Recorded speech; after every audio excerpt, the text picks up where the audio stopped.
I'm Jim Check. You're watching Kelowna Now. I'm here with Kent Mulgat and our guest this morning, Kevin Falcon, the leader of the official opposition. He's in town making an announcement. Maybe first start off and tell us about the announcement you made. Sure. Well, it builds on an announcement I actually made 2 years ago when we came out with our policy for mental health and addictions called Better as Possible. And Better as Possible is essentially a complete and dramatic shift away from what the current NDP government is doing with respect to looking after those that are most vulnerable and getting us to a different place so that we get different results. And part of that announcement I made 2 years ago is that we would build 500 seats across the province of what are called complex care beds. These are for those that are struggling with untreated mental health or addictions issues that are incapable of making decisions in their own best interest. And that's where government needs to step in and say, we are going to take you off the streets involuntarily if necessary, and put you into proper, secure care for up to 2 years so that they can get their underlying issues treated with, whether it's the untreated mental health or the addiction issues, the psychology and psychiatric treatments to deal with sometimes underlying traumas, but get them to a better place. And we think that that is at minimum what government owes in terms of a duty of care to those folks. And by the way, in a community like Kelowna, that will have a dramatic positive impact on a lot of the prolific offenders that you often hear about. These are folks that are constantly having to engage with police, paramedics, firefighters. They're constantly in and out of the system, and they're often making decisions because they can't make good decisions in their own best interest. So that's a really important step. The other piece that we said is that in addition to that, we would end the reckless decriminalization program that the NDP brought in a number of years ago. And it's been a total disaster. We put a hard and fast end to that.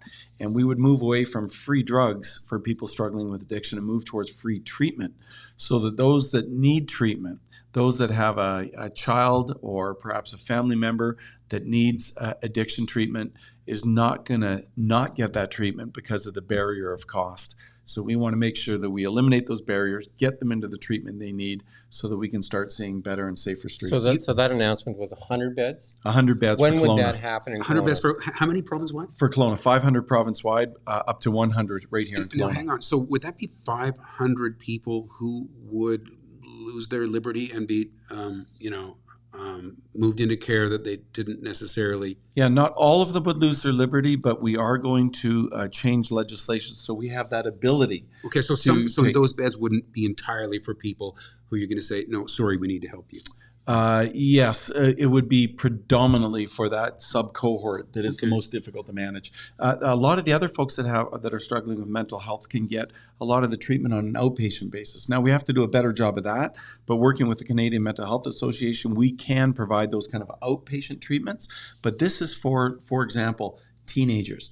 When you've got a 13, a 14, or a 15-year-old that is getting into a drug lifestyle, is addicted, the parents are desperately trying to get help for their child. The government views them as mature minors that can make their own decisions in their own best interest. That's absurd. We need to save those children before they end up as that 55-year-old that spent 30 years, on the streets in an addiction lifestyle. But there is an important human rights debate that will be taking place around that you'll be facing. Absolutely, and I'm so happy to have that debate because, I look at it this way, just as a human being.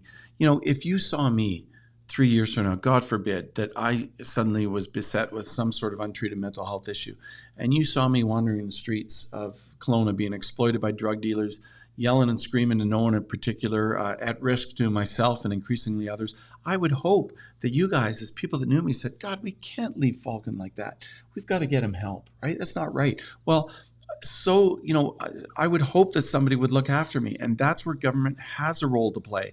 And right now, government takes the position, we can't, offend their civil liberties. Well, my God, how, they then have to ask the question, how is it compassionate to leave people like we are right now, left to their own devices, that are sometimes with open wounds, left on the streets, that are being exploited, abused, trafficked, preyed on by drug dealers, et cetera. It's not right. Does you have a timeline for that? Yes, very quickly. I've said that we when we announced it 2 years ago, said we would move immediately on the construction of these facilities. At the same time, we would then work with the colleges, the universities to make sure that we're expanding the training spaces so that we've got the proper psychiatrists, doctors, nurses, care aides that are going to look after these folks. And there's another knock-on benefit that Dr. Michael Humer, one of our candidates here in Kelowna Centre, talked about, and that is that it frees up in the hospitals the beds that are currently held by sometimes very violent and unpredictable patients that shouldn't be in a hospital setting, that need to be in this kind of a secure setting where they can be properly looked after with proper psychiatric and medical supports. And that will reduce the violent interactions with nurses and doctors that are increasingly taking place. You were fairly vocal on X on Friday. Big news out of the BC government that Adrian Dix and Bonnie Henry stepped to the microphone and rescinded the vaccine mandate and the public health crisis, I guess. The emergency's over. Adrian Dix made some statements while he was there, and he said that they never tried to divide people, that they're very supportive of the people that wanted to make that decision. Nonsense. That's not the way I remember it, but what's your thoughts to that? I'm sorry, but that's just total nonsense. I called for unvaccinated healthcare workers to be allowed back into the workforce 2 years ago, okay? And over the last 2 years, I've had nothing but cynicism, snide remarks, attacks by the NDP, by Dix, by all of their left-wing followers about how irresponsible my position was. But you go look at the charts from 2 years ago, what the COVID rate of infections are, and you look at today, and they are virtually indistinguishable. For the last 2 years, because of, I've said this before, I'll say it again, because of NDP ideology that was not founded on science or evidence, we were the only jurisdiction in North America that was still punishing these workers. And at a time that we're in the midst of a healthcare crisis where we've had 55 emergency room shutdowns in Interior Health just in the month of July alone in Interior and Northern Health, that is unacceptable that we continue to sideline these workers. The Merritt mayor was quite vocal in this when we reached out and got an update to that story because I think around 19, I don't know if I got that number right, around 19 closures for that hospital alone. That's right. He says they only need one doctor to run that hospital. 2 doctors left Merritt because of that. He's hoping to get one of them back. What do you say to those people? Like, there's a call from Pierre Poilievre to pay back pay to these people to entice them back. How do we get them back to work? How do we get the nurses back? How do we get the doctors back? I think Rustad has also called for back pay. What's your position on that? Well, my position is, first of all, as I said at the announcement I was interviewed earlier, I said, first of all, the government should apologize to these folks. I think that they have been really mistreated. They've been dealt with terribly. Just asking them to come back, I don't think is enough. I think there should be some financial compensation given what they've gone through, the impact it's had on their families. And many of them, unfortunately, have already left British Columbia. I know many nurses and some doctors that have moved to other jurisdictions like Alberta, and we may never get them back. But I think it would start with Dr. Bonnie Henry and Adrian Dix apologizing for the impact that they've had on their lives, for making decisions based on a misplaced ideology instead of evidence and science. They did admit that they were probably could have done this a few months earlier. A few months? They could have done this 2 years ago. And then just the part that sticks with me is where Dick said, like, we weren't trying to divide. I respect the people that made those decisions. And I think I remember somebody saying that these people have no place in healthcare. That's what I remember hearing. Yeah, no, they made all kinds of comments like that and really singled them out. Look, I'll give you one. Sorry, very quickly. I know you're dying to talk. Just very quickly, one doctor said to me, she got the first vaccination, had a very bad impact on this doctor, and she said she's not anti-vaccine. It's just that it had such a negative impact on her that she didn't want to get the second shot. And because of that, she was being punished, singled out, as if she was doing something wrong. We cannot have highly trained medical doctors like that sidelined because of this misplaced ideology. Okay, I can hear, and I think it's fair to disagree with what should be the plan about re-employing these nurses after the fact. But doctors and nurses. Doctors and nurses. Yeah. But at the time when these people were being relieved of their duties, in the middle of a pandemic, having staff members who are not following the plan is something that I think a lot of people agreed with. And I didn't hear any criticisms from BC United at that time. No, yeah, you're correct. Actually, I don't think there was a huge argument against at the time we're in the midst of the crisis that having those folks not working in the hospital setting made some sense. I don't think there'd be too much argument around that. The issue was they wouldn't bring them back even when there was no evidence to support keeping them out. And that's why when I called for them to be returned 2 years ago, it was based on the fact that I looked around and said, wait a minute, why are we still sidelining these folks? We should be bringing them back. And that was their opportunity to do it. They refused to, and up until... So for you, it's a timing thing, right? And, well, it's more than the timing. I think it's politics. Yeah. They're doing it 2.5 months before an election because they're worried about this issue arising in the election. But isn't there a valid point to be made that if you've got a staff member with a now proven track record of saying, no, I'm not going to listen to this directive, that is a problematic element for someone to bring back in and to work for you? No, because they've got the right to have concerns or express their concerns about the impact that the vaccinations or the shots would have. That's why they were not coming to work, and so they were. Dick said that himself. Yeah, he just said they had the right, and he respects that decision. They had the right to self-select and not come into the workforce, and that was their right to make that decision. The issue was as the end of the crisis, came about. Like 2 years ago when I called for them to be returned, the rate of COVID vaccinations is very similar to what it is today. And as more and more jurisdictions were bringing the healthcare worker back, the only jurisdiction that refused to do so was British Columbia, literally the last one in North America. And I kept asking as recently as a month ago, why are you continuing to punish these workers? And they would continue to attack me for suggesting. Ken tries to make the point that it's a behavioral issue, and then I say, well, if it is a behavioral issue, then we've seen nurses and doctors do other things and they get a 2-week sentence or whatever, suspension. But these people had basically a lifetime suspension up until Friday. Mm-hmm. And Dick's, what he said on Friday is that it wasn't a behavioral issue. It was their choice, and they were entitled to that choice. Mm-hmm. So then it can't be a behavioral issue. Well, they're entitled to that choice, but until recently not entitled to their jobs back. That's right. In the midst of a crisis. I mean, I think it's really important to understand. You mentioned merit. I can tell you just one nurse in an emergency department can be the difference between it being open and closed. And, just here in Interior Health, we've had 27 emergency department closures in July alone. Yeah. I can tell we you do that news release almost every day. Yeah, it is a substandard of care that folks in the interior and the north in particular are receiving right now. And this is the product of 8 years of chronic mismanagement of our healthcare system, made worse by the fact that we're punishing those healthcare workers. Other topics on your money. list? You put out a press release, I think today, or was it on Friday, that you guys have raised $4+ million. And I think the BC Conservatives have raised $2 million and the NDP $7 million. Mm-hmm. So yet the polls continue to show you lagging. How does that, how do you reconcile that? Well, the way I've always reconciled it, that, even 2.5 months out from an election, you've got a huge amount of confusion in the public in terms of polls and in terms of parties. So you've got over half the people that think they're supporting John Rustad's party are actually believing that they're supporting Pierre Poilievre's party because of the fact that they happen to have the same name, even though the parties are totally separate. So that creates confusion. We've got even, frankly, up to a quarter or more of our own supporters that aren't aware that BC United is the former BC Liberal Party. So you've got a lot of that kind of confusion out there.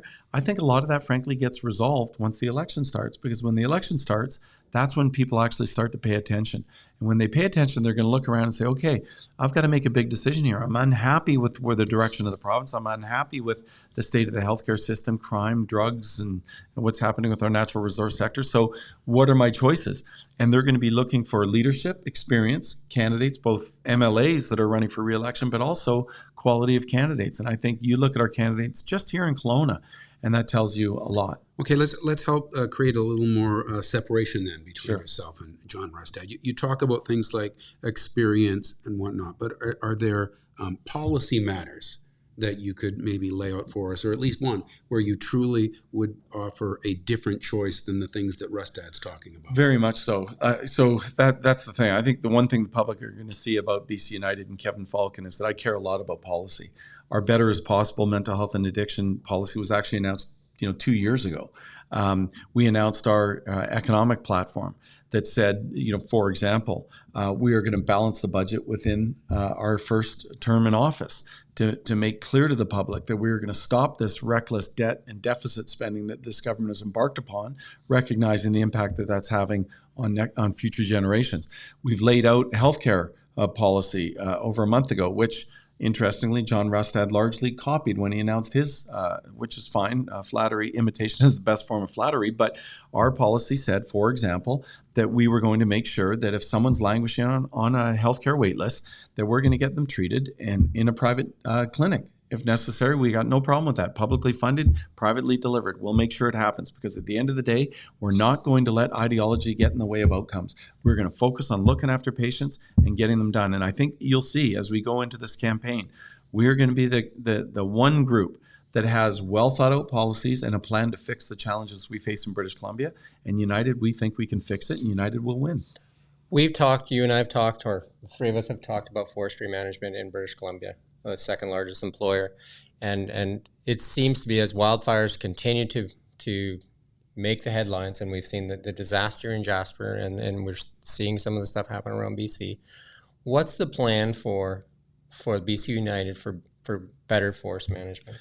Yeah, this is really, really frustrating for me, because again, we announced a very detailed changes that we would make to forest firefighting practices in British Columbia, and really encourage the government. I'm literally laying this stuff out for them so that they can, I don't care if they steal our ideas, I just want to see some action, because the action needs to happen between forest firefighting seasons.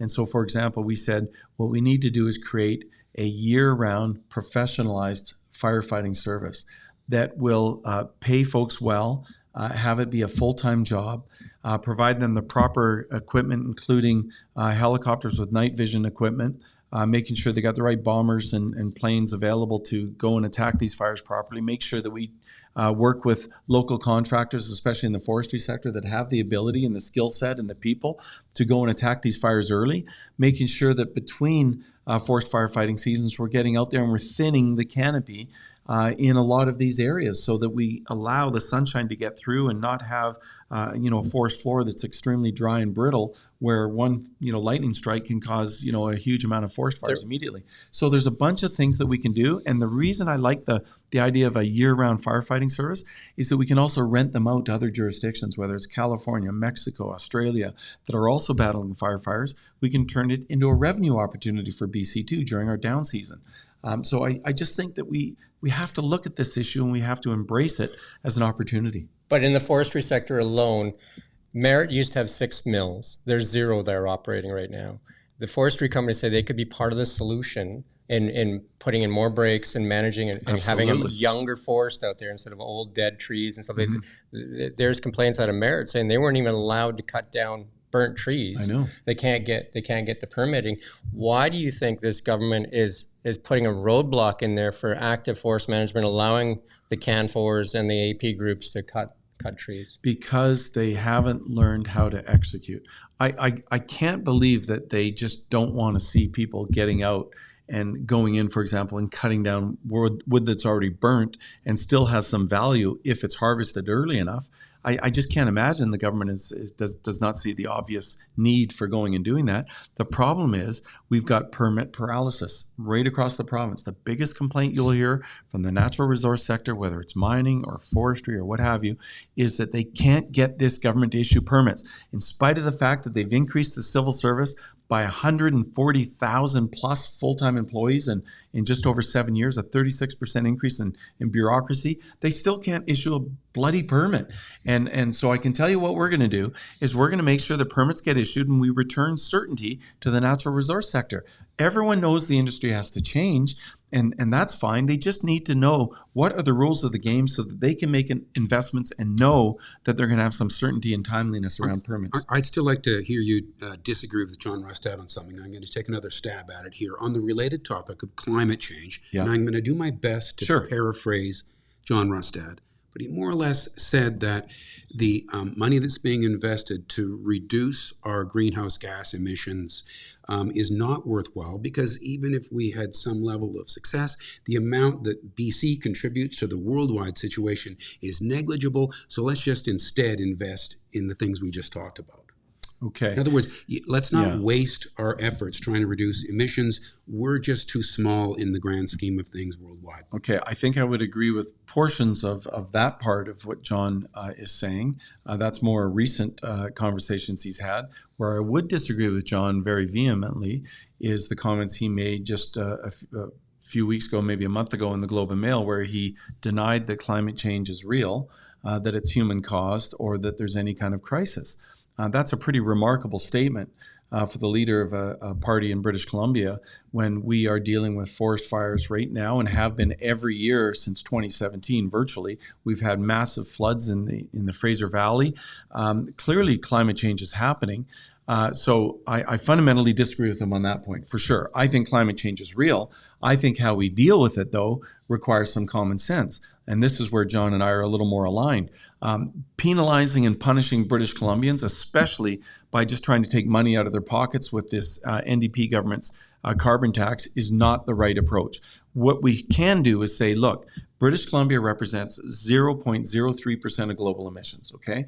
And put that in perspective, we could shut down the entire province of British Columbia, turn off every light, park every car, and it's less than 2.5 days emissions out of China. So that's why I say, let's fish where the fish are. Let's help China and India get off of coal-fired power and help them dramatically reduce their emissions by sending them something we have lots of, which is liquefied natural gas. That's why we supported LNG. That's why the NDP opposed it. We supported it. And by getting our LNG over to Asia, we can reduce their emissions by 50%, which is like shutting down all of Canada. So you would eliminate the carbon tax that your party introduced? Yes, because the carbon tax that the NDP, they've changed it, remember. We introduced a tax shift. It wasn't a tax grab. What we said is that every dollar generated from our carbon tax, BC Liberal carbon tax, had to go towards reducing taxes, either both personal income taxes and small business taxes. What the NDP did in 2017 is they said, well, forget this giving it back to them stuff. We're going to take it all into government. And then they more than doubled it. And now they increased it again by 23% on April the 1st, and they want to more than double it again over the next 6 years. You wouldn't want to bring it back to something similar to what your party or your party's predecessor introduced in the first place? No. And I think the reason we can't do that is because what's happening now is I think the whole discussion has changed. The federal government is likely to change. If it does, Pierre Poilievre has been clear that he's going to eliminate the federal carbon tax altogether. That's why we have said the good thing about our BC carbon tax, it is a BC designed carbon tax. So what we can do in the interim is we can say no more increases, which I've committed to. We can take it off the agricultural and ranching sector immediately, which I've agreed we would do. And we've said that if the federal government changes and they eliminate the federal carbon tax, the BC carbon tax is gone too, because I'm not going to be the only jurisdiction in the country with a carbon tax. Now, what I won't do though, and this is where John Rustad and I differ again very dramatically, is he said he's just going to axe the BC tax. Well, what that means, because there's a federal carbon tax that backstops ours, you get rid of the BC carbon tax, you're now sending $2.6 billion a year to Ottawa. There's no bloody way I want to see us sending our money to Ottawa when we can use it here. So we saw an interesting LinkedIn post, and it was put out by, I think, stepping down as the role of the CEO of the BC Hotel Association. And in her celebration where she's saying what she got done, she mentions that she spearheaded research and legislative changes for the province's short-term rental policy.